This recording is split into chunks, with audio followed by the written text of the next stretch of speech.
अस्सलाम वालेकुम नाज़रीन, आपका मेज़बान जहांगीर सैयद आपके programme update with Jahangir Syed के साथ हाज़िर खिदमत है। नाज़रीन, हमारी ख़बर में अलमिए मिलते हैं, तरबिये मिलते हैं, तंज़ मिलता है, मज़ाह मिलता है, यही रंग है हमारी ज़िंदगी के। लेकिन सबसे ज़्यादा जो पहलू है वो इन दिनों जो हम बड़ी तकलीफ़ से गुज़र रहे हैं, ज़ाहिर है कि वो मिज़ाह का पहलू तो कम होता है, उसमें जो दुख के पहलू हैं वही बहुत आया होते हैं और बज़ाहिर बहुत अच्छी चीज़ें नज़र आ रही होती हैं, लेकिन अगर हम उसके पसे पर्दा जाएँ तो ठिक-ठक के रह जाते हैं, ये सब कुछ हो क्या रहा है।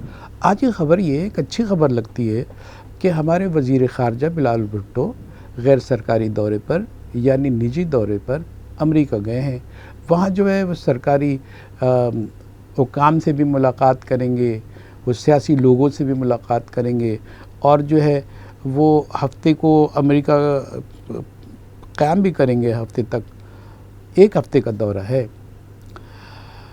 ये अमेरिका अचानक चले गए और ठीक है, निजी दौरे किए भी जाते हैं और जाया भी जाता है, दोस्तों से मिला भी जाता है, सारी चीज़ें तो ठीक हैं। लेकिन बात ये है, जो मौज़ूए बहस बनी हुई है कि वो चीन में होने वाली वर्ल्ड इकोनॉमिक फोरम के इजलास को, अहम तरीन इजलास को छोड़कर अचानक जो है वो चले गए, अमेरिका चले गए और 1 हफ़्ते के लिए चले गए और निजी दौरे पर चले गए। मुल्क के मफाद का तकाज़ा ये है कि चीन जो है अगर कोई काम कर रहा है और चीन की तरफ से ये कॉन्फ्रेंस हो रही है, वर्ल्ड इकोनॉमिक फोरम के तहत ये हो रही है, तो ये हमारे कौमी मफाद में क्या था? क्या इकोनॉमिक कॉन्फ्रेंस जो वो भी जो है हम चीन ने हमारा जो साथ दिया है और जो हम अहद किए हुए हैं, उसमें पीपल्स पार्टी के भुट्टो साहब का बड़ा ज़िक्र है कि उन्होंने ग़ुरबत पैदा करने के लिए उनका बहुत बड़ा किरदार रहा है। ये एतराफ़ करती है, तारीख़ का हिस्सा है।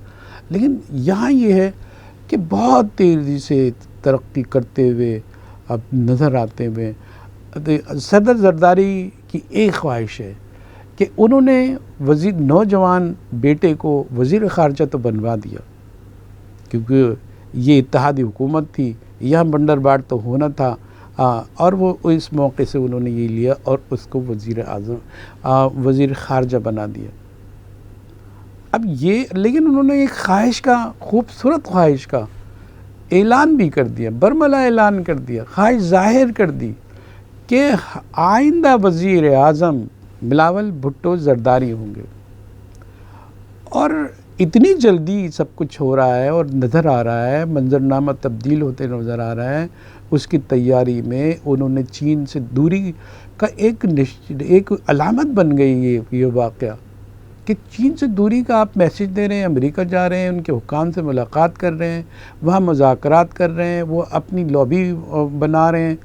और इसका तो ये मतलब ये है कि जहाँ से अमेरिका से तो सारी सैंक्शन होती है ना, हमारे यहाँ अमेरिकी इस्टेब्लिशमेंट है, इंटरनेशनल इस्टेब्लिशमेंट जो हमारे इक़्तिदार के फ़ैसले करती है, उनकी क़ुर्बत का नतीजा तो ये होता है कि वो इक़्तिदार में आ जाते हैं। हमारे वज़ीर आज़म भी कोई इम्पोर्ट होकर आ जाएंगे, ऐसे बहुत सारी दफ़ा ऐसा हुआ है। तो फिर जो है कौमी मुफाद कहाँ गया, सवाल ये होता है। इसमें बड़ी बहस चली हुई है और इसका जवाब तो मिलना चाहिए। ज़ाहिर इनके पास कोई ना कोई जवाब तो होगा कि वो ऐसा था और वैसा था और यूँ था और वो था। लेकिन अगर चीन ने कोई कॉन्फ्रेंस का इनेकाद किया है तो उसको नज़रअंदाज नहीं किया जा सकता, और वो भी वर्ल्ड इकोनॉमिक फोरम के तहत की जा रही हो, फिर तो उसकी अहमियत बढ़ जाती है। इसका जवाब तो खैर हम इन्हीं पर छोड़ते हैं, क्योंकि हमारे पास तो इतना खूबसूरत जवाब नहीं हो सकता जितना ये लच्छेदार जवाब जो है हमें दे पाते हैं। और हम फिर हैरान रह जाते हैं कि हम तो अहमक ही हैं जो अब कौमी मफाद को देख ही नहीं कर सकते। इन्हें बड़ी महारत है कौमी मफाद को हर चीज़ में दिखा देना है। लेकिन अगर अंदरून खाना देखा जाए तो तकलीफ़ तो ये होती है कि इतना भी नहीं जाना चाहिए कि अगर हम करीब हैं, रूस के हम के करीब गए हैं, हालात ने हमें करीब किया है, चीन के हम करीब हैं, और जो CPEC का जो है मंसूबा जो है रिस्टोर हो गया है, कितने अरबों डॉलर उन्होंने लगा दी, $45 अरब लगा चुके हैं CPEC में। चीनी हमारे भाई, और हम जो है अभी भी इक़्तिदार का सर्टिफिकेट वहाँ से हासिल कर रहे हैं या करने की कोशिश कर रहे हैं। और वो भी जो है हमारा खैर मकदम इसीलिए कहते हैं कि भाई वहीं से सारी चीज़ें वाबस्ता हैं, तो नो ऑब्जेक्शन सर्टिफिकेट तो होता है ऐसे कामों में कि इस्टेब्लिशमेंट तो दो है, एक हमारे यहाँ होती है और एक बैरून मुल्क होती है, और जो है वही सूरत हाल के फ़ैसले हो रहे होते हैं वहाँ तो ऐसे ही हो रहा है। बैरून मुल्क जो इस्टेब्लिशमेंट है, इंटरनेशनल इस्टेब्लिशमेंट कहलाती है वो। तो इस दफ़ा हम ये देख रहे हैं कि एक ज़ीरक, एक वज़ीर ख़ारिजा तो थे हमारे, भुट्टो साहब थे, ज़ुल्फ़िकार अली भुट्टो साहब थे। उस बड़े पैमाने का न वज़ीर आज़म पैदा हो सका है, पाकिस्तान को मिला है, न जो है वज़ीर आज़म मिल सका है, और उसकी मिसाल पूरी दुनिया मानती है उनकी सलाहियतों को। लेकिन यहाँ थोड़ा तो सब्र कर लिया जाता, तो थोड़ा तो पुख्ताकारी आ जानी चाहिए थी। इतनी जल्दी क्या है ज़रदारी साहब के साथ? तो यही सवाल बनता है कि ज़रा देख भी लें कि कोई पुख्ताकारी का वक्त आए और फिर ज़िम्मेदारी डाली जाए। और ये वज़ीर आज़म इसी तरह आते रहेंगे। चौथी बार जो है हमारे वज़ीर आज़म नवाज़ शरीफ इस मुल्क का इक़्तिदार संभालने के काबिल हो गए, दरवाज़े उनके लिए खुल गए, क्योंकि उनको भी सर्टिफिकेट कहीं ना कहीं चीज़ें नज़र आ रही हैं कि कुछ बात बनी है उनकी। और जब बात बनी है तो जब बात बिगड़ी थी तो जब भी कहीं से जो है सारे हुआ होगा, सारा तमाशा बर्पा किया होगा। आज जो है बात बनी है तब भी कहीं ना कहीं से अच्छे सिग्नल मिले हैं। लोग यही तमाशा हमारी किस्मत में है, मेरिट हमारी किस्मत में कब आएगी? और मेरिट का तो हम फैसला भी नहीं कर सकते हैं। हम कौन होते हैं मेरिट बताने वाले कि कौन में किस में क्या काबिलियत है? हम तो अवाम हैं, हमें तो सिर्फ एक तमाशाई का दर्जा हासिल है।